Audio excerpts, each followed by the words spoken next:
They said I was dead, legally gone, erased from the records like I'd never existed, but I was still here, breathing, blinking, clutching the letter that said otherwise.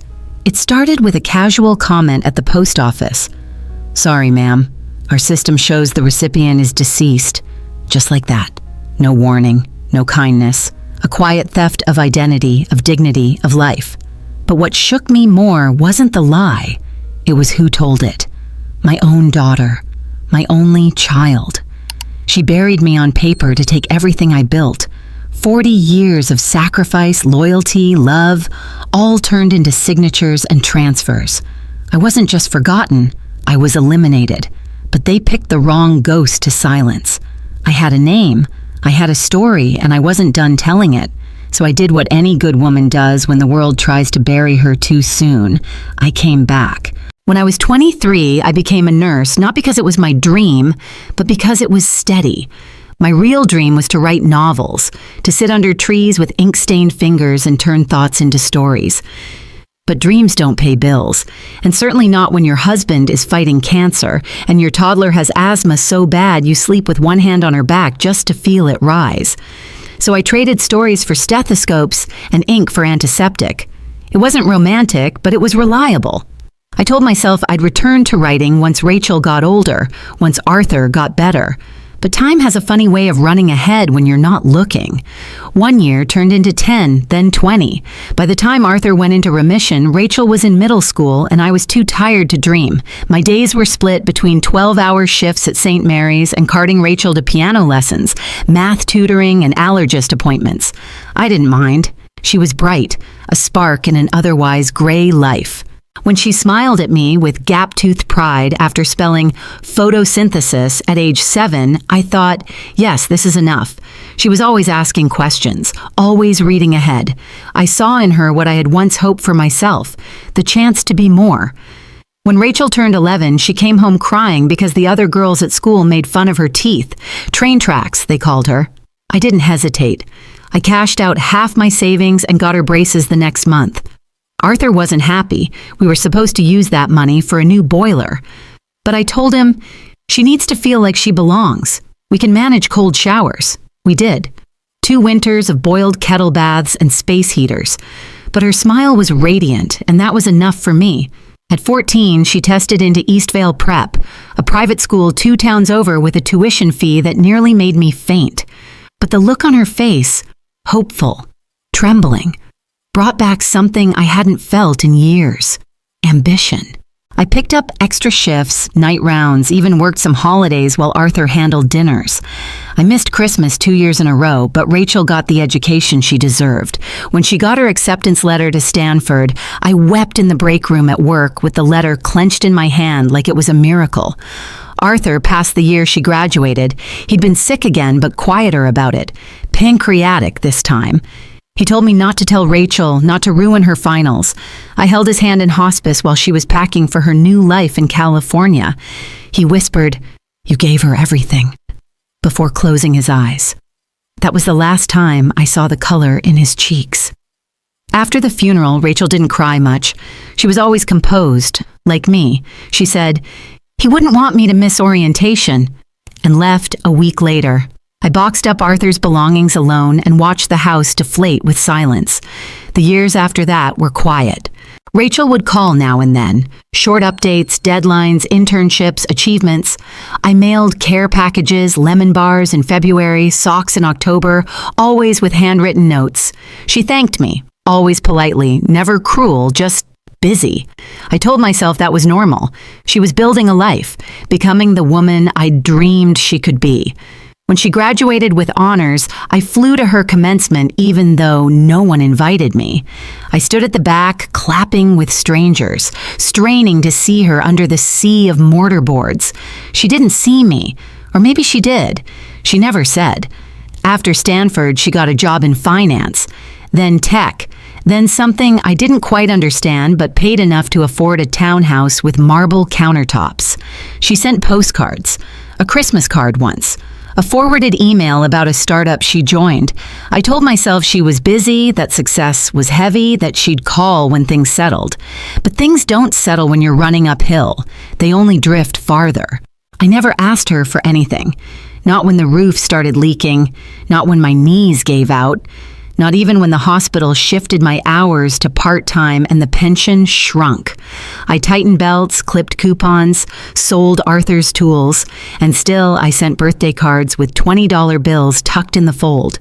I baked her favorite lemon cake every July 19th, even when she stopped visiting. I kept a photo of her on the fridge, one from high school, before the polish and the distances. In it, she's barefoot on the porch, holding a book to her chest and grinning with wild eyes. That's the Rachel I knew, the Rachel I raised, the Rachel I believed would never forget me. But time wears on memories like rain on stone. You don't notice the fading until there's nothing left to read. I disappeared slowly, not with a bang, but with a silence that grew comfortable. First the skipped birthdays, then unanswered calls, until finally the letter from Social Security came addressed to the estate of Lorraine Avery. But that part comes later. Back then, I still believed in the strength of my sacrifices. I still believed that love, given long enough, would be returned. I didn't know that I had already become a ghost in their story. There are things a mother carries to her grave, and some she chooses to leave behind, like breadcrumbs. The world remembers Rachel Avery as a success story, bright, articulate, polished. But I remember another version, one she spent a lifetime burying. She was 16, already in Eastvale Prep, the pressure mounting. College brochures covered her walls, and she carried ambition like a badge, shiny, heavy, untouchable. That year, I started noticing odd things. Receipts in the trash for things I hadn't bought. A missing emergency credit card. When I checked her tuition balance, it was late, 3 months behind. I assumed it was a clerical error until I received a call from the school's finance office. We've uncovered irregularities in your daughter's financial activity. We'd like to discuss it in person.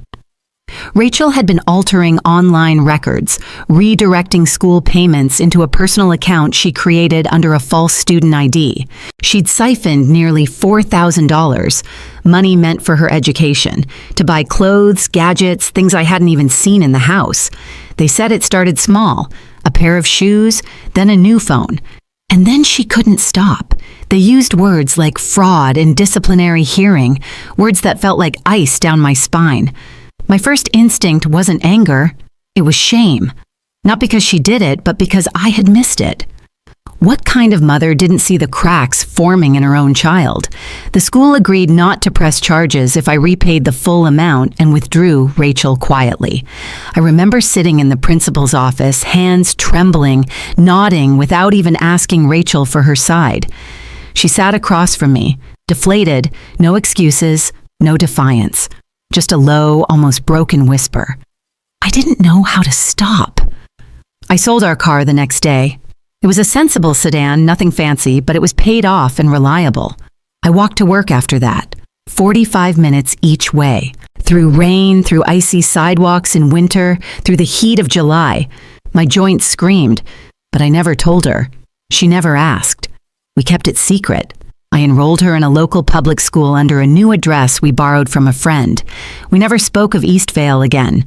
When she graduated a year later, with honors and a letter of recommendation forged by a retired English teacher I once nursed through recovery, I told myself she deserved another shot. And she took it. She rose from the ashes of her mistake and never looked back. But I did. Every time she smiled for a photo op at Stanford, I saw her 16-year-old face, cheeks red with shame, hands gripping her backpack straps like she could hold herself together by sheer force. And every time she sent a card from a new job or posted a new milestone, I'd whisper, "She made it." I never told a soul, not even Arthur. What would be the point? He would have forgiven her, but he would have looked at her differently. I didn't want that. I didn't want her defined by one mistake, so I let that truth sink deep beneath the weight of other sacrifices. And that's what being a mother felt like for me. Not grand gestures, not parades of praise, but quiet erasures, dimming my own light so hers could shine brighter, giving without reminding, loving without ledger. Sometimes I wondered if Rachel even remembered, if she knew the car had been sold for her redemption, or if she believed, as time wore on, that she'd risen solely by her own merit. Maybe that was the point of parenting, to become invisible at the right moment. But as I grew older, as the silence stretched longer, the invisibility stopped feeling noble. It began to ache, like a phantom limb you swore you didn't need but kept trying to move. Rachel hadn't called in almost 6 months. The last time we spoke, she mentioned a new client, a big opportunity, and then vanished again into her world of glass offices and long meetings. No birthdays, no check-ins. Not even when the neighborhood clinic shut down and I had to bus 2 towns over just to refill my prescription. Tonight, the wind tapped at my window like a question.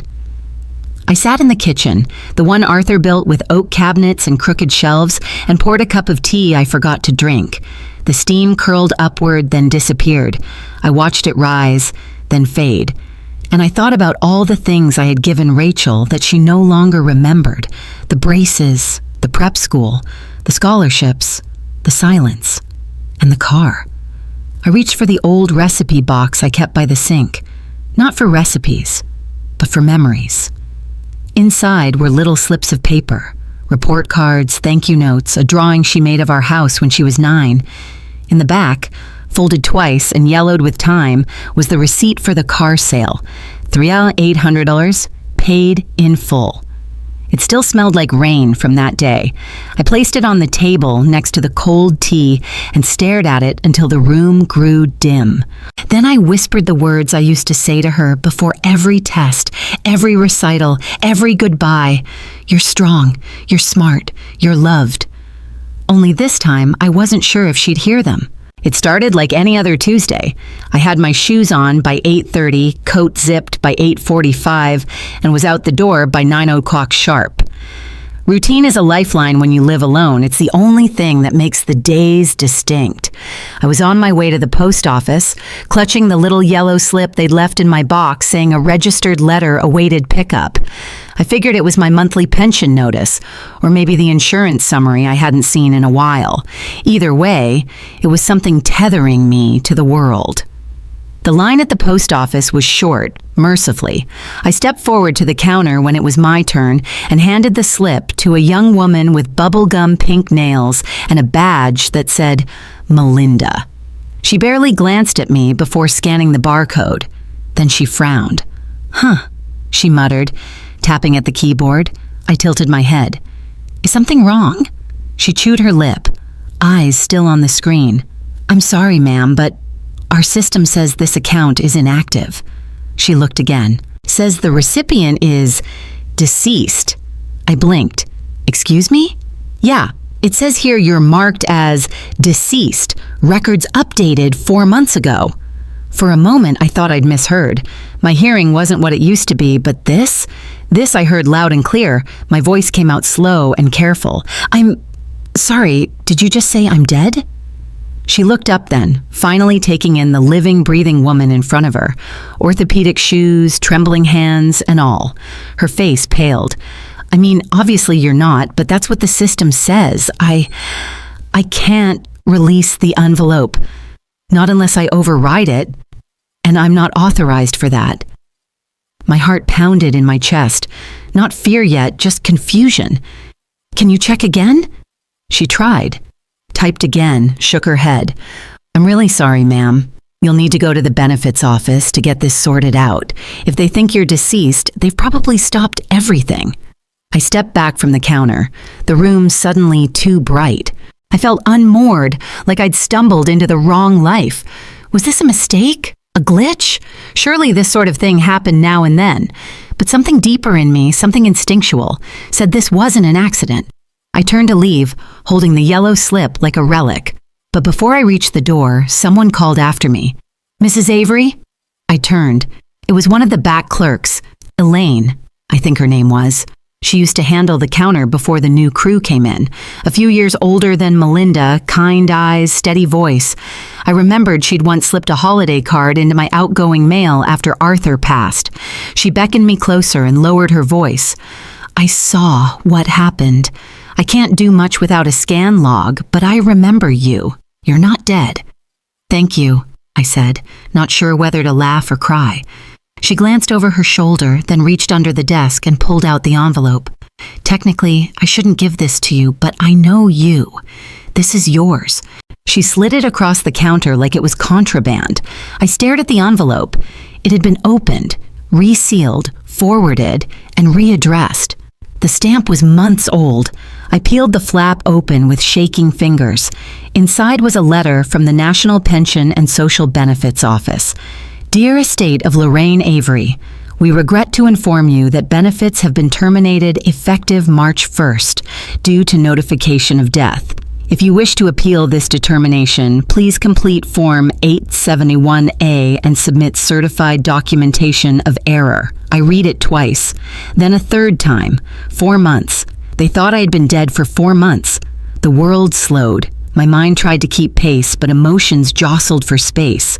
Confusion, fear, anger, betrayal. I wasn't just cut off from a payment. I was cut off from being. Who told them I died? I looked up at Elaine, who had stepped back to her station, pretending to organize boxes. She gave me a look that said she couldn't say more. I nodded once, still clutching the envelope. Outside, the sun was too bright. The world moved on like I wasn't a ghost wandering through it. Across the street, a bus hissed to a stop. People got on and off. A woman laughed into her phone. And me? I stood on the sidewalk with a letter in hand, mourning a death that wasn't mine. I walked home slower than usual, not from age this time, but from weight. The weight of not knowing how far this lie had reached. Had my bank accounts been frozen? Was my ID invalid now? Would they arrest me for cashing my own check? And deeper still, the ache of the real question, who wanted me gone? That night, I didn't bother with dinner. I boiled water for tea and then forgot to drink it. It sat beside me, untouched, as I stared at the curtained window and the letter on the table. My reflection in the glass looked faint, almost unreal. I was still here. But someone, somewhere, had decided I wasn't. And if they could erase me so easily, what else had they taken? Sleep didn't come that night. My thoughts spiraled like leaves in a storm. Memories, questions, names, most of all, one name, Rachel. The benefits office would know who filed the death certificate, and I had a sinking feeling deep in my bones. Something told me this wasn't a clerical error. This was personal. The next morning, I called the Department of Vital Records. The hold music was grating, violins trying too hard to sound soothing. When the clerk finally answered, I gave her my details and cleared my throat. I'd like to request a certified copy of my death certificate, I said. A pause. Ma'am, are you the next of kin? No, I replied, voice calm despite the thudding in my chest. I'm the deceased. Silence. Then a sharp intake of breath. Right, Yes, that will be mailed within 3 to 5 business days. 3 days later, a plain manila envelope arrived. My hands shook as I opened it, careful not to tear the corners. The certificate slid out like a sheet of ice. Lorraine Mary Avery. Born April 6, 1946. Died March 1st, 2025. Cause of death, complications from pneumonia. I hadn't had so much as a cough in 2 years. I scanned the document again. That's when I saw it. At the bottom, informant, Rachel Ann Avery. Her name, in neat cursive. I knew that script. I taught her to write like that. Taught her the loops, the spacing, the elegance of thought carried by pen. She'd stood in an office, signed this paper, and declared her own mother dead. My breath caught. Rage flared fast, wild and molten, but beneath it was something slower, something cold. I looked lower on the page, expecting only her signature, but there was another, verified by Ethan Charles Avery. I froze. Ethan, my grandson, Rachel's son, the boy who once cried when I forgot to pick him up from preschool, who used to sit on my lap during thunderstorms, whispering, "Don't let go." His name was there, under hers. A second signature. A second betrayal.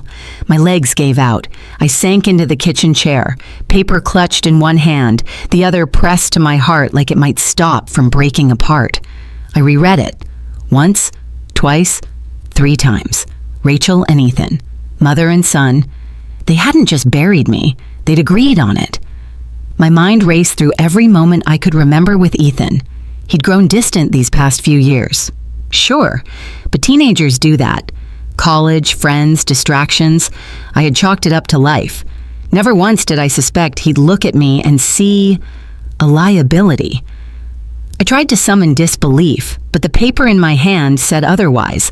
I wanted to scream, to call, to demand answers, but what could I ask that the ink didn't already confess? What does it take to decide someone you love is better off dead? I stood and paced, then sat again. The air in the house felt thinner, like the oxygen had been siphoned out. This wasn't just a mistake. It was coordinated, planned. Someone had forged the cause of death. Someone had rerouted my pension, taken my place on paper. I'd been turned into an estate, a line item in someone's financial plan. And for what? My savings? My little bungalow? The life insurance Arthur left behind? Was I worth more to them dead? I stared at the certificate again, tracing Ethan's signature with my finger. His handwriting had changed since he was little. He used to write his E backward. I helped him fix that. Sat with him at the kitchen table with workbooks and orange juice and the soft hum of the radio. I taught him to write his name, and now he had used it to erase mine. Tears came then. Hot, bitter, not loud. The kind that don't beg for comfort, only release. I didn't cry for the money. I cried for the story we'd rewritten without consent. For the boy who once kissed my cheek and the woman who once called me her anchor, now turning my breath into bureaucracy. Was it greed, resentment, indifference? Or was it just easier to forget me? The phone rang in the other room. I didn't answer. I couldn't. I wasn't ready to hear any more voices. Not until I could believe again that any of them were telling the truth. Eventually, I folded the certificate and placed it in a red folder labeled important. I wasn't sure what was important anymore, but that word seemed right. Because this document, this lie, this death, I didn't die. This would be the starting point. The pain was fresh, but so was the clarity. They thought I wouldn't find out. They thought I'd fade without protest. They thought wrong. I tried calling Rachel first. It was almost an instinct. Even after all that I'd seen, the forged certificate, her signature, Ethan's name, I still reached for the phone. I still wanted to believe there was a mistake somewhere, a miscommunication twisted by someone else's hands. Maybe she'd explain. Maybe there was a story that made this feel less like betrayal and more like desperation. But when I dialed, it rang once, then twice, then stopped. The number you are trying to reach is unavailable. I tried again. Same result. On the third attempt, the robotic voice changed. You have been blocked by this user. Blocked. Not ignored. Not busy. Blocked. It felt like a punch in the gut. Not because I couldn't reach her, but because she didn't want to be reached. This wasn't fear of confrontation. It was strategy. She had cut the last thread of plausible deniability. So I turned to the next task. The bank. I dressed deliberately, blouse tucked in, slacks pressed, the pearls Arthur gave me on our 25th anniversary. If they were going to see a ghost today, I wanted to look like a dignified one. Meadowbrook Credit Union hadn't changed. The same fake plants, same chipped counter, same polite indifference behind the glass. The teller smiled when I approached. Good morning, how can I help you? I'd like to review my account, I said, voice steady. Lorraine Avery. She typed, paused, frowned. I'm sorry, our records show that account is no longer active.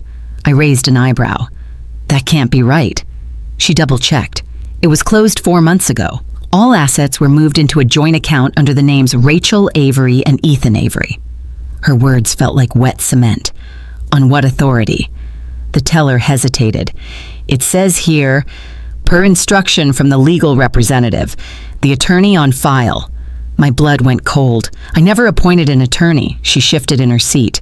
Ma'am, I'm not authorized to give full legal details, but I can print the access record. You'll need identification.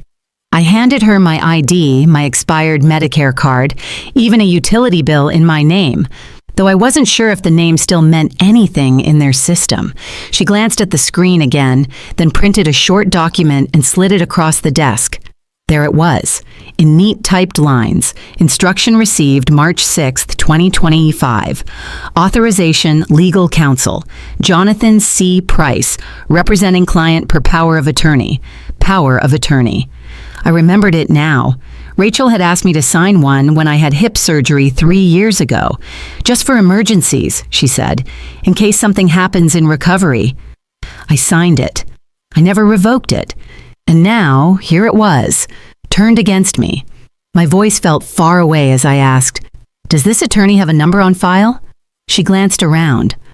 I shouldn't, but let me see. After a pause, she scribbled a number on a post-it, then slid it over discreetly. "Don't say I gave you that."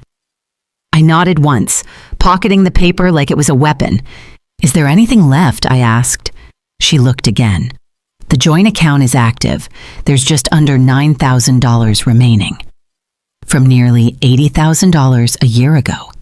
Gone. All of it." I thanked her and walked out slowly, the automatic doors hissing closed behind me like a sigh. The street was loud, cars, crosswalks, life moving on. I stood there, still, stunned. Like the rest of the world had gone on living while I was buried under paperwork and betrayal. They hadn't just taken the money, they'd taken my name, my agency, my autonomy, and all of it under the assumption that I wouldn't fight. They counted on my silence, on the habit of older women not wanting to make trouble, on grief and confusion, on time dulling the edge of outrage. They forgot I had lived through harder things than this. I had held Arthur's hand through chemo, sat by my father's bed as the war years caught up with his lungs, walked Rachel into therapy when she was 12 and couldn't stop biting her nails until they bled. I wasn't weak, and I sure as hell wasn't done.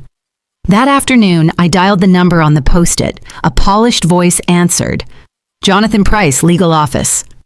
"This is Lorraine Avery," I said. "You're listed as the attorney handling my estate, the estate of a woman very much alive." Silence. Then, "Ma'am, I think I need to call you back." "No, you need to listen." And for the first time in weeks, someone on the other end did. The phone call with the attorney ended with a vague promise to review the paperwork. No apology, no admission, just cold detachment, as if I were a technicality, not a person. I hung up and stared at the receiver, the dial tone still humming like a flatline. Later that afternoon, I called Frank. Frank wasn't a lawyer. He wasn't even particularly chatty, but he knew people. And more importantly, he remembered things. Like the fact that our old friend Margaret Chen had once practiced estate law before retiring to her garden and crossword puzzles. "She still live off Prescott?" I asked him. "Yep," he said. "Roses still blooming like it's spring all year." I called her that evening. She answered on the third ring, her voice just as sharp as I remembered. "Lorraine Avery?" she said. "Well, I'll be damned." I almost laughed, almost. She invited me over the next morning. Margaret greeted me in a floral blouse and a green visor, waving me into her sunroom that smelled faintly of lemon polish and lavender. It was comforting. Too comforting for the conversation we were about to have. I laid out everything on her table. The bank documents, the letter from the benefits office, the copy of my own death certificate, the so-called attorney instructions. She read silently, her brows knitting tighter with each page. When she finished, she looked at me. "You say you never revoked the POA Rachel used?" "No. But I also never signed anything after my surgery. It was supposed to be temporary." Margaret leaned back, exhaled. "Here's the thing. A temporary POA should expire upon your recovery, unless re-signed or reactivated." "I never re-signed anything." She nodded slowly. "Then everything she's done since, transferring accounts, filing benefits paperwork, even rerouting mail, it hinges on that old document. But if she claimed the POA was still active and no one challenged it," I gripped the edge of the table. "She used that paper like a skeleton key." "She did more than that," Margaret said. She flipped through a few pages, then pulled one closer. This document, this notarized affidavit from the death certificate filing, this has a certified seal. That means it was legally witnessed and accepted as valid. But it's based on a lie. Yes, and lies under oath with notarization? That's fraud and perjury. I swallowed. Here's the worst part, she said. The notary wouldn't have accepted it without seeing a valid POA. My heart dropped. Margaret looked me in the eye. That means she presented it. She walked in with a copy of your signature and said, "This woman is gone." I sat back, stunned. And the notary believed her because the POA looked real, and on paper, no one contested it. She didn't need to forge anything new. Just wait for me to trust her, and never revoke what I signed when I was weak. For a moment, the room tilted slightly. Not from dizziness, but from truth, settling in. Rachel hadn't stolen my identity with violence. She did it with time, timing, and silence. Margaret reached across the table. You need to revoke that POA immediately. You'll also need to file with the probate court to reverse the death declaration and get a fraud investigation started. And the notary? She'll likely claim she followed procedure. But if Rachel knowingly presented misleading documents, it's criminal. No question. I nodded, barely trusting my voice. Everything suddenly seemed so deliberate, so cold. Rachel hadn't stumbled into this. She had planned it, waited for a moment when I wasn't paying attention, when I wasn't strong enough to fight. That's when she began rewriting my life as if I were already gone. I looked out the window at Margaret's perfect rows of roses. Red, yellow, peach, all lined like they were standing at attention. I'd been too trusting, too quiet, too late. I should have seen it, I whispered. The phone calls stopping, the delayed visits, the vague answers when I asked about mail. Margaret didn't answer right away. Finally, she said, "She counted on your silence, Lorraine." I closed my eyes, not to cry. I had done enough of that, but to feel the gravity of what had been done and the weight of what I had to do next. I want it all reversed, I said softly. Every account, every record, every line that says I'm dead. Margaret nodded. And you will. But you'll need help. Legal help. Real help. I smiled bitterly. I don't need a hero. I just need a pen and the truth. Outside, a bird fluttered past the window, landing on the railing for just a second before flying off again. That was me now, not gone, not erased, just waiting and ready to move. Margaret didn't waste time. Within 2 days, she connected me with Joseph Harwood, a semi-retired attorney who used to handle estate cases for her old firm. He's gruff, she warned me, but he's smart. And more importantly, he doesn't like injustice. We met in a quiet office above a deli, the kind of place that smelled like paper, ink, and pastrami. Joseph had a voice like gravel and eyes that didn't blink more than necessary. "Mrs. Avery," he said, after scanning the death certificate, the bank statements, and the POA, "you've been buried on paper." "Not for long," I replied. He grunted, impressed. Together, we began assembling the case. Copies of my original ID, utility bills with my name, a notarized affidavit from Margaret, and my most recent medical checkup proving I wasn't 6 feet under. He drafted a petition for reinstatement of legal identity. It sounded absurd, but absurdity had become my daily bread. "I've filed motions like this only twice before," Joseph said, "but neither of them involved a living, breathing client sitting in front of me." We sent the forms to the Department of Vital Records, Social Security, and the court. I thought that would be the hard part. It wasn't. The hard part was what came next. Joseph and I visited the local benefits office first.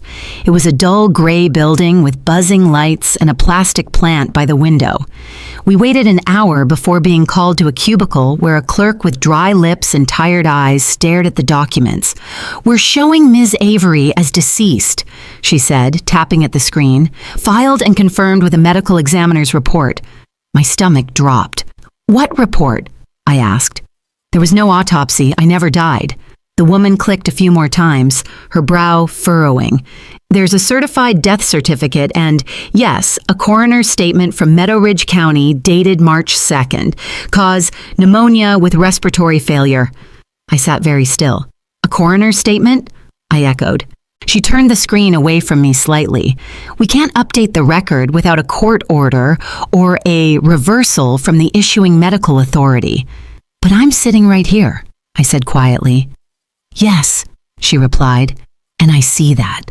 But the system isn't built for this kind of mistake. Joseph leaned forward, voice firm. Ma'am, you're looking at a living woman who's been legally robbed. You need to flag this case for escalation. She nodded slowly, her eyes darting toward the stack of papers again. We can escalate, but it won't change the system-wide status until the court clears it, which meant more waiting. Next stop was the courthouse. Joseph filed our motion with the clerk, reversal of death declaration, reinstatement of all legal documents, and notification to associated agencies. But the hearing date was set for 4 weeks out. That's the fastest I can do, the clerk said, avoiding my eyes. I'm sorry. She wasn't. Not really. To them, I was a problem file, a glitch in the system. We visited the DMV, the same. We called Medicare, the same. Everywhere we turned, I heard the same phrases on repeat. We're sorry, but this is an unusual situation. You'll need confirmation from a judge. We can't override the existing death record. I was alive, but no one could see me unless the system told them to. Joseph stayed calm. He kept building the paper trail. Every rejection became evidence. Every refusal added fuel. What about the coroner? I asked him one night. He adjusted his glasses and said, We'll subpoena the original documentation, but if that report exists, someone filed a fake autopsy. I couldn't believe it. An autopsy, a cause of death. An official story about my body when I'd been drinking tea and watching old westerns on the very day they claimed I passed. How deep did this go? That night, I sat in my living room in silence. No television, no music. Just the faint hum of the fridge and the occasional creak of old floorboards. I stared at the envelope with the denial letter from the benefits office, and I wondered what Rachel told them. What did she say about me? That I was frail, alone, forgotten? Or did she say nothing at all? Just handed over the forms and smiled politely while the clerk stamped the end of my life. I imagined her face as she signed the request, cool and composed, maybe even annoyed at the wait time. And Ethan, had he been there? Had he watched? Had he known? My hands curled into fists on my lap. They expected me to vanish. They counted on me fading into the quiet, like wallpaper aging in an empty house. A ghost who wouldn't ask questions, a woman too old to raise hell. But I was done waiting, done grieving a death I hadn't lived, done letting paperwork dictate whether I existed. The system might not see me, but I would not disappear. My phone call with the coroner's office came on a blue afternoon. I had been pacing the sunroom all morning, the floorboards creaking like old bones. The coroner's assistant answered, polite but distant. Dr. Vickers is retired, she told me. He's in Florida, but I'll pass along your request. I hadn't expected much. But 3 days later, an envelope arrived from the doctor himself, written in careful print. I have no record of performing an autopsy on Lorraine Avery. I did not sign this certificate. Someone forged my name. No signature, no frills. But that was enough to break the dam. I forwarded the letter immediately to Joseph Harwood. He called me later that evening. This is significant, he said, voice low. We can subpoena him as a witness. I felt a glimmer of hope that day, sharp and warm like sunlight through a crack. Joseph filed the motion. The subpoena was granted. We even had an expedited hearing. Once the forgery was confirmed, the judge agreed. The case had extraordinary grounds. The morning of the hearing, I dressed carefully again. Navy dress, pearls, low heels. I felt like a soldier stepping into the courtroom, but I was fighting for my own life. Dr. Victor Vickers took the stand first. I watched as his hands trembled slightly when he picked up the claimed certificate. He leaned forward. This is my signature, he said. I did not sign it. I have no memory of examining Ms. Avery. This is unsigned by me. He paused. Whomever presented it was misleading me to believe I was signing a legitimate document. I suspect it was delivered by a legal office. He looked at me as he said the last part. I felt both comforted and sickened. She was everywhere in this. Next, Joseph cross-examined. They asked Dr. Vickers if he'd seen the body, autopsy report, anything. He shook his head emphatically. No, never. Bailiff's papers rustled in the background. The atmosphere felt like spring snapping open. That afternoon, the judge announced the court would grant full review. But he needed to hear Rachel's side and the notary's testimony. The hearing would resume in 2 weeks. We left the courtroom shaken, but not broken. Once home, I stared at my reflection in the hallway mirror. The woman there looked weary, but her eyes didn't flicker. I thought of Arthur, of Margaret, of every quiet sacrifice that had led to this moment of reckoning. Hope had arrived. 2 weeks later, Rachel was present. I could see her from the back of the courtroom, polished hair, professional suit. Her hands twisted in her lap. The judge's face was impassive. He called the session to resume. Joseph stood and began. He laid out the tampered death certificate, the forged autopsy signature, and the doctor's affidavit. He showed their correspondence. The room hummed. Then the notary took the stand. She answered questions softly. She admitted she'd never met me, had never asked for a POA or identification. She repeated that Rachel presented the papers and said, "Everything's in order." She looked at Rachel. I trusted the documents. There was a pause, so silent, hairs prickled on my skin. The court reporter paused for effect. Then Joseph delivered the blow. Not only did Ms. Avery knowingly present a forged legal document, she used it to erase her mother's identity and drain her estate. That is fraud, abuse of POA, perjury, and financial exploitation. The court fell still. Rachel looked at me then, her face pale, eyes frightened. Ethan sat beside her, head down. For the first time, I saw fear. That night, I sat on the front porch. My neighbor Frank came by with a friendly nod and a thermos of lemonade. "How did it go?" he asked quietly. "They got the forgery confirmed," I said, voice raw but certain. "We're halfway there." Frank squeezed my shoulder. "You're something else." I didn't tell him about the explosion of rage inside me, how every time I closed my eyes, I saw Rachel's face, calm, determined, as if erasing me was a mundane task. But that rage fueled something else, purpose. I would not stop, not until every record was corrected and every cent traced. Over the next few days, Joseph worked through the agencies. Passports, DMV, mortgage, utilities, all had to be reinstated. He asked me to be patient. I laughed almost. "Patience got me this far," I said, "but stubbornness gets me home." There were calls, hearings, more signatures on paperwork than I knew existed. But gradually, pieces began to return. A home loan was canceled in Rachel's name. Utilities were switched back.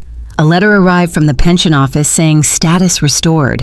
It was surreal, like waking from a nightmare, but waking still in your pajamas.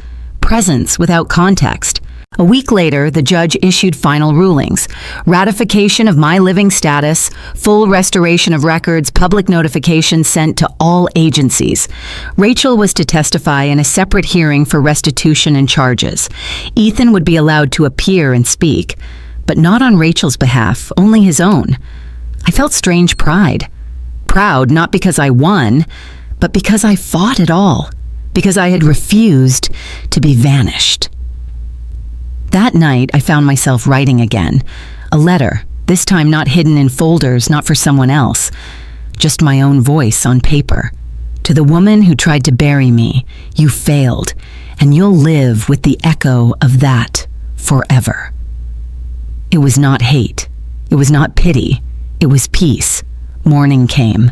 I walked to the mailbox.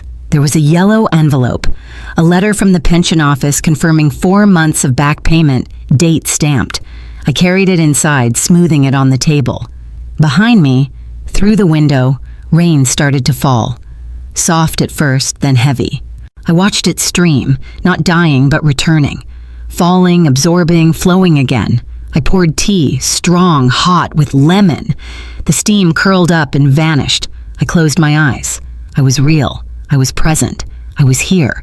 They had tried to erase me, but I was still writing my story. I didn't send a note. I didn't call. I didn't warn anyone. I pulled into the driveway of Rachel's townhouse. White clapboard, pristine landscaping, the kind of place that screams, arrival. The car I sold years ago was long gone, but I'd rebought a sense of presence. For the first time in months, I didn't feel small. I climbed the steps 2 at a time, the roses near the porch arching like they were bowing. I knocked just once. The door swung open before I could step back. Rachel stood there. Tanned skin, tailored jacket, curlers in her hair, or maybe not. I couldn't tell from her posture. She froze. I felt her eyes flick over me, not seeing, choosing not to see. "Mother," she said carefully. "Rachel," I replied, voice even. She shifted, hand brushing the door for strength, as if she might close it, but she didn't. She stepped aside wordlessly. I walked past. The smell inside was antiseptic, cleaner, clinical, like a showroom. There was no warmth, no echo of childhood, only surface. I looked at the furniture, Italian marble table, glass coffee table, leather sofa. Not one piece felt familiar, except the framed photo of me in my 20s by the mantel. Rachel smoothed the dust off it as if dust was a memory she could push away. I stood quietly, seeing. The dining room had china out, polished, pristine, untouched. Was dinner expected? A gasp, but no invitation.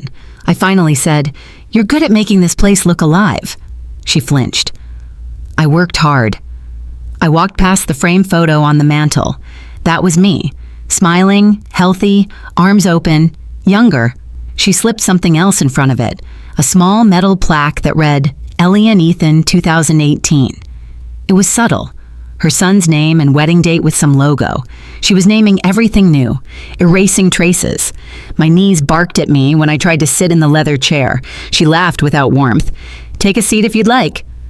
I nodded once and lowered carefully. She remained standing, hands clasped in front, polite closed posture. Silence stretched like a ribbon between us. Then I asked, neutral, "Why did you do it?" She didn't answer immediately. Beads of sweat gathered at her temples. Finally, she said, quiet, clipped, "It wasn't personal. It was business." I stared. My death was business? She exhaled once, cold. "I was trying to save Ethan." She looked away. He needed tuition. Our family had debts, mortgage, even credit cards. That house cost more than you think. Business, tuition, debts. The words were clipped, even rehearsed. "You erased me," I said softly. "For money, for bills." Her eyes shimmered, something between regret and pragmatism. We, and by we I mean Ethan mostly, consulted with our attorney. We estimated what would come in a single check if the rent doubled, securing housing and education. You were supposed to retire into silence. You said so when you sold the car. You wanted to fade. A shudder spilled through me. I didn't remember saying that. It wasn't true. I felt manipulated, twisted. I pressed harder. "What about me? What about me?"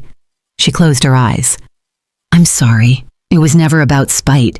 It was about survival." So I leaned forward, driven by love. She shook her head. "Love doesn't pay tuition." I stood. "Love builds roots. You burnt them." She swallowed. "I never wanted to erase you completely. But you did." The air felt thick. Dust motes in afternoon light looked like fleeting confessions. Then she said, after a long pause, "Everything we did together. Ethan saw. He saw the documents. He signed because it meant staying in school. You never asked him to sign anything, but he did." I looked at her. Ethan, my grandson, my boy who once loved colored pencils and dinosaurs and worn slippers. He signed my death certificate. I didn't have a choice, she added, her voice cracked. He begged me. He wrote an essay on why it mattered. I thought I could handle it all. I felt the sickening shift of reality twisting again. Beneath that clinical home, a child choosing this? shoulder to the grindstone of adult lies? How old is he? I asked, voice low. 20, she replied. He's 20. The room felt too small. I didn't cry, I didn't yell. I just walked to the door. She followed. She placed a hand on the frame. Please don't go. I came to see the woman I raised. She looked at me in that moment, the woman I raised, and she said only, "You should have let me fail." It was a stunning moment, stunning not because she admitted anything, stunning because she held no illusions, either about right or wrong. She'd scripted her guilt into rationalization. I nodded slowly. Then I left. The door clicked. I didn't turn back. I walked the quiet streets on the way home. The sun was low, long shadows of trees cutting geometry across the pavement. I thought of Ethan's signature, of tuition, of calculations. For a moment, I considered anger. But what struck deeper was sorrow. Sorrow for the boy who thought his mother's schemes were the answer, and sorrow for the woman who thought love should die quietly when it got in her way. That night, I sat in my empty house. I looked at the photo shelf again. Arthur in his uniform, Rachel in pigtails barefoot in the yard, Ethan at 6 in his Halloween cape. They were memories, and now they were evidence. I brewed a cup of tea. The steam rose slow, silent. I whispered, not to anyone, but to the room, "I forgive you when you see what you did." Until then, forgiveness would wait. Rachel's voice had barely faded when I heard the front door click. We both froze. Rachel looked towards the foyer, confusion etching across her features. Then he appeared, the figure of my grandson Ethan, wide-eyed and breathless, breathing heavy in the hallway. He looked from me to his mother to the open door, his expression a mixture of panic and guilt. Time seemed to shrink. My heart lurched when I realized he hadn't heard me knock. He must have let himself in. "Grandma?" he muttered, voice shaking. Neither of us moved. I didn't expect him. I wasn't prepared for his face. Once full of laughter, now hollow with dread. He stepped forward, uncertain, as if the house he entered no longer recognized him. Rachel's hand flew to her chest. "Ethan, this isn't what—" He shook his head. "Mom, what did you do?" His voice cracked. "I didn't know, I didn't—" He looked at me. His eyes seemed to plead. "I didn't realize I was signing something. I thought it was just paperwork for scholarships." Shock hit me again, but sharper, colder. The betrayal was deeper than calculated fraud. It involved a child. Rachel's face turned pale. "He agreed, but—" Ethan interrupted louder. "I didn't sign that. I never saw a death certificate." He clutched his phone in his hand, tears glistening. "I just signed something to help," he whispered. I thought." Then he looked at both of us, voice breaking. "I thought Grandma knew." The air crackled. I felt my hands clench beneath the heavy leather sleeves of the chair I still sat in. My breath caught. The shock gave way to rage. Ragged, overwhelming. Tears sprang into Ethan's eyes, but mine stayed steel. The door shut behind him with finality. I felt each echo in my chest. Rachel moved forward as if to reach out to him. "Ethan!" He pushed her hand away. "No!" Then he faced me. "Grandma, I swear I had no idea." I stood suddenly, height stretched as fury peaked. "No idea?" I echoed. "Your name is on it." I held up the death certificate from my folder, voice dangerously low. "On the certificate, on bank forms, utility transfers absolutely everywhere." He flinched, but his gaze didn't drop. "Mom said it was necessary. I signed where she told me to." When he said it, the words throbbed. My grandson gently coaxed into erasing me with a pen. But Mom did that on her own. She made sure everything looked official. He reached into his jacket, pulling out a crumpled page. The room's edges blurred as he extended it to me. It was a student loan application, or maybe property agreement. It had my name, his signature, and a note. Approved under POA. His handwriting bore resemblance to his tastefully typed hand, but twisted with submission. He murmured, voice tight. She even copied my signature onto other documents. I found drafts on her desk. The twist hit me in waves. Rachel not just filing paperwork. She engineered my death declaration, forged paper after paper, including my own grandson's signature. She curated consent she never truly had. Tears fell then, not from anger, but exhaustion. They crossed down my cheeks, releasing something raw and bitter. I looked at Ethan, confused, regretful, terrified. He didn't deserve the consequence, but he was now irrevocably part of this. "You signed because you thought it was for me," I said. "You thought you were helping." His lips trembled. "She told me you wanted to retire quietly, said I'd keep your legacy alive." I couldn't find a reply. The justification was already drowning in consequences. Rachel's voice faltered. "Ethan," he raised a hand. "I have to go." He stepped towards the door. Mary, the door swung open. Rachel moved instead to block him, trembling. "Please don't go," she pleaded. Ethan glanced at me. A panicked neighbor child could have carried more composure. "You'll figure this out," I said, once more composed than I felt. He swallowed, released my gaze. The moment stretched. Then he slipped out the door, quietly, hurriedly, like a ghost escaping a past he had unwittingly helped construct. Just like me. Rachel dissolved into him. She had a moment of reaching out, then closed her hand into a fist and lowered it. Guilt rewrote itself in her posture. I stood in the foyer as she looked at the open door. Her face flickered with regret, anger, shame, but no resolution. She started, voice strangled, but I turned. I walked past her without saying anything more. I didn't want to hear more. I didn't need closures that she never offered. Outside, the sun had dropped behind clouds. The air felt too heavy. My steps were slow down her steps. I walked back to my car, her street muffled under the sound of tires on asphalt. I didn't look back. The courtroom was hushed, sun streaming through tall windows onto polished wood. I sat beside Joseph Harwood, clutching my folder as though it contained my life's proof. When the judge cleared his throat and spoke, the words came as both relief and reclamation. "Let the record show. Ms. Lorraine Avery, born April 6, 1946, is legally declared living. All previous declarations of death are hereby rescinded. Her legal status, identity, and rights are to be restored without delay." A quiet echo rose in me, a resonance of vindication. I didn't feel triumphant exactly. I felt seen, no longer an anomaly in the system, not a ghost filed away in a database. I sat taller. Joseph leaned over. "They'll notify all relevant agencies. Your name will reappear on files. The pension office will restart benefits. The bank, it's all reversed." He offered a tentative smile. "You did this." I nodded, too tired to smile back. I looked around the courtroom at faces turned toward me, not pitying, not curious, just respectful. A living woman triumphing over what should have ended her. After the ruling came into effect, I walked slowly out into sunlight. The air tasted of rain and possibility. Even the clouds seemed lighter, drifting instead of pressing down.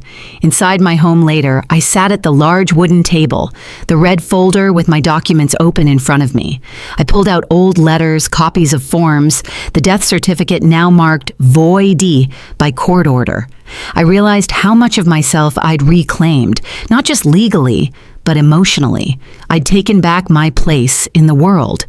Rachel's name had been erased across agencies, utilities, bank accounts, even the municipal directories shifted back to my name. There was a quiet satisfaction in hearing them say, "Yes, her, the one they declared alive." I would forgive, perhaps someday, but not today. I would not wait for reconciliation that might never come. Not with Rachel. I drafted a new will that morning. Every asset I still held, my bungalow, Arthur's tools, savings, designated to causes that honored life, not erasure. Specifically, I decided to start a scholarship fund, the Lorraine Avery Care Grant, for local women entering nursing school. Women like me once was, who felt called to serve but lacked resources. It felt right. I gathered documents, charitable application, legal filings, tax information. I named the fund for myself, not from vanity, but clarity. A signpost. I existed, I lived, I cared, and I will continue, beyond fear and betrayal. Later that afternoon, I called Joseph again. Is it all final? I asked. All in order. We set the scholarship fund and submitted everything. You did it. I leaned back in my chair, heart aching in the best way. Hope. That evening, I brewed tea and sat by the window. The roses Arthur planted 30 years ago had bloomed again. I let the steam rise, watched petals rustle. There was a voicemail waiting. It was from Ethan. Grandma. He sounded small. I held my breath.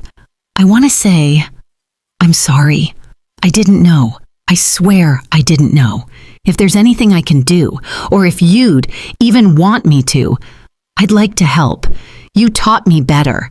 You always did. I understand if I don't deserve it, but I want to try. His voice trembled. I didn't call back, not yet, but I saved it. A week later, Joseph invited me to a small gathering at his old office. The scholarship fund had approved its first recipient, a young woman named Maria Gonzalez, working full-time as a CNA at the hospital. She spoke softly but confidently. This made my dream real. She laughed at her own emotional break. I thought nobody believed in me. I realized then my legacy wasn't about revenge. It was about rebuilding. About standing when the silence expected me to fade, and choosing instead to give life. That night, I wrote to the scholarship board, "This fund exists because I survived being denied my own life. Let it be a refuge and a reason for others." I pressed the letter into an envelope. Morning sunlight held promise. I sat on the porch, breathing steady. I walked inside and taped the scholarship certificate beneath a photo of me and Arthur dancing in the backyard, barefoot on grass at our 30th anniversary. That moment had held life. Now it held truth. I wasn't the same woman I was at the start of this ordeal. I was stronger, more cautious, yes, but also free. I had fought to exist, to stay visible, to stand with my own name across every page of my life story. The mail arrived, a small yellow envelope. Inside, a letter from the pension office confirming 4 months of back payments and an offer to set up direct deposit going forward. There it was. Proof that systems bend when pressure is applied. I placed it on my desk next to the scholarship letter and sighed. They tried to erase me, but they succeeded only in making me more determined. I poured another cup of tea. The steam rose, slowly, unwavering. Outside, rain began to fall, soft and steady. It cleared away dust, it revived, and I let myself think, not about what was taken, but what remained. My name, my story, my breath in the morning. That was enough. A few days after the court's final ruling, a soft knock came at my door. I opened it to find Ethan standing there, clean-cut, uncertain, guilt written on his face like a burden too heavy for his years. He wasn't with his mother. He had come alone. "Grandma," he said, voice cracking even before he spoke. He stepped in slowly, as though afraid he might vanish if he moved too fast. I closed the door quietly behind him. He sat across from me at the kitchen table. The room felt smaller, packed with history and memory. I don't know how to say this, he began, glancing at the red folder and the scholarship materials there. I should have stopped her. I should have called you. I wasn't thinking. He raked a hand through his hair and stared down at his lap. I want you to know I'm sorry, not just for signing, but for not understanding, for letting it happen. He didn't ask for forgiveness, not directly, just to be heard. I said nothing. Sometimes a silence says more than words. He shifted uncomfortably. Then he took something out of his jacket pocket, a worn, small red notebook, slightly tattered at the edges. "I found this in Mom's old box," he said. He placed it in front of me. I recognized the cover at once. It was the ledger I used years ago to track grocery expenses, birthday gifts, my contributions to his college fund. He then opened it carefully, finger tracing letters and numbers. "It's full of notes you wrote. Ethan tuition, braces, school supplies, Christmas presents."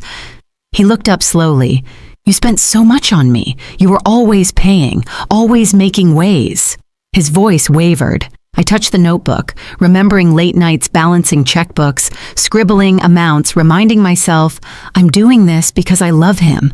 I want you to have it," I said quietly, "not for the money in it, just because it's yours." He nodded, tears gathering. He didn't speak. We sat like that for a long time, no rush to fill space, no pressure. Later, he left, quiet gratitude in his eyes. I lingered by the door, watching the curtains of his hair fade into the afternoon sun. That evening, I sat at my desk with a new stack of envelopes. One was addressed to the district attorney's office. I pinned on it 3 copies of the death certificate, forgery affidavits, bank transfers, and a summary letter. In that letter, I wrote plainly, "I am reporting my daughter, Rachel Ann Avery, for financial exploitation, forgery, misuse of power of attorney, and identity fraud. The accompanying documentation outlines her deliberate and criminal actions. I request the office pursue prosecution under applicable statutes for elder abuse and financial exploitation. I am prepared to cooperate fully." I signed it. I felt neither vindictive nor vengeful.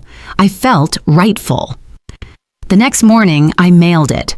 Later that week, the local paper ran a follow-up. Elder identity fraud, case referred to DA's office. And they mentioned my name and confirmed they received a criminal complaint. I didn't provide quotes this time, just let the files speak. The story noted, Ms. Avery, now 78, ended the legal dead declaration and re-established her status. Her case highlights growing concerns about misuse of POA and family exploitation. A criminal investigation is pending. I kept the clipping with the scholarship folder and the notebook Ethan gave me. That night, I retrieved my well-worn journal, its pages filled with memories, thoughts, and truths I had refused to bury. At the top of a blank page, I wrote, "They declared me dead, but I resurrected myself, quiet, whole, and unforgettable." I paused for a moment, pen hovering. Then I let the ink flow. I wrote about standing in sunlight outside the courthouse, listening to the roses rustle, about the scholarship's first recipient, the hope in her eyes, about living again with purpose and dignity. I didn't write about Rachel. Not yet. That wound wasn't closed. Ethan's notebook lay beside me, open to the last scribbled list, Ethan tuition. I traced the letters with my fingertip and whispered, "You see me, honey? You remember." Morning came soft and golden. I brewed tea, the roses on the porch glistening with dew. I looked across the table at the scholarship plaque and the red ledger. I thought about the journey, about being erased and re-emerging, about quiet strength and unbreakable presence. I realized my name wasn't just letters on paper, it was a claim on life, on witness, on everything that still mattered. I took a sip of hot tea and felt it warm me, a small gift after everything, and I let myself smile, gentle, true, unashamed.